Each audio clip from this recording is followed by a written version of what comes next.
Project Flight Update 7 is about to release, which is really great, since literally everybody has been waiting for this moment to arrive, as we got the last major update almost 9 months ago. Although, it's probably going to be worth the wait, as everything looks very promising, such as the new island and airport showcased in the background. Or, as the Boeing 757 that we've all been waiting for, which the developers started to work on over a year ago. Its model is now completed, and it's announced it will come with 2 different engine variants, being the RB211 and PW2000. It will also come with winglet and without winglet variants. Another plane that will come with those 2 variants is the Boeing 727, which is expected to be released for free as the 757 will. Moving on, the Boeing 787 is about to get an improvement, as it has been completely remodeled. Furthermore, it will also get a whole bunch of new liveries, such as the Norse Atlantic Airlines and the WestJet ones. Now, let's talk about cockpits. Look how incredible they are. That was actually from Microsoft Flight Simulator. But still, this 737 cockpit looks pretty awesome, considering it's Roblox and just a small team work on them. Well, this is how it used to look like. Now, it looks like this. Incredible, isn't it? It really is, just as this Baron G58 cockpit, which looks absolutely astonishing, as even its whole interior does. The Boeing 777 cockpit was expected to be released too. Unfortunately, its files were declared to be corrupted though, which lead to give it up.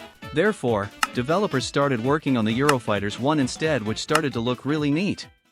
The cool thing about these new cockpits is that they are interactive as shown in the video in the background, which I think it partially explains the long wait for the update. So, before we continue, let's appreciate the hard work given into all of this by the developers. Now, let's talk about the new island, which literally went from this to this. And damn, I am speechless. It looks amazing. Here is where it will be located on the map, and we can see it's enormous. Also, we can see that Gran Canaria will be moved further south, Tivat further east and Kitila further north. Although, Boa Vista will be completely removed to reduce lag, as nobody went there, which is sad because it was a nice quiet place. Anyway, let's talk about the new airport, which is this big and located in this part of the island. It will look like this and has really detailed taxiways and runways. It introduces these new jetways and these ground crew vehicles, which unfortunately are just decorations, but they make the experience more realistic. The airport even reached this level of realisticness, although it was too much for Roblox, so the graphics were furtherly overhauled and a little bit downgraded. But looking at this picture, it seems nothing has changed at all. The graphics still look incredible. Then, over some quality of life improvements, the new server hopper feature will be added, which basically consists in facilitating the joining of servers.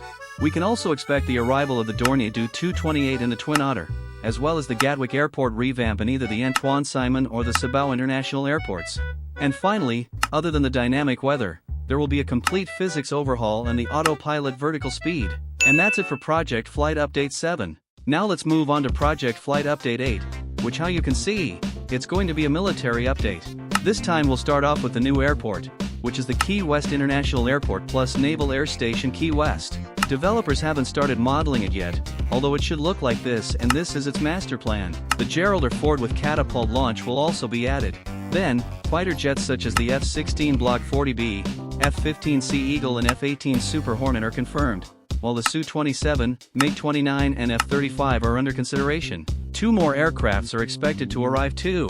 One of them is the KC-10A, which already has a completed model, while the other one is the C-130J-30. Features such as sonic boom, vapor cone, water trails, cinematic camera mode and client rework are guaranteed to be released, while customizable hardpoints aren't, although they still may be implemented into the game. And that's Update 8 done. Now onto Update 9. In this update, the Boeing 767 is surely going to come and it will be free.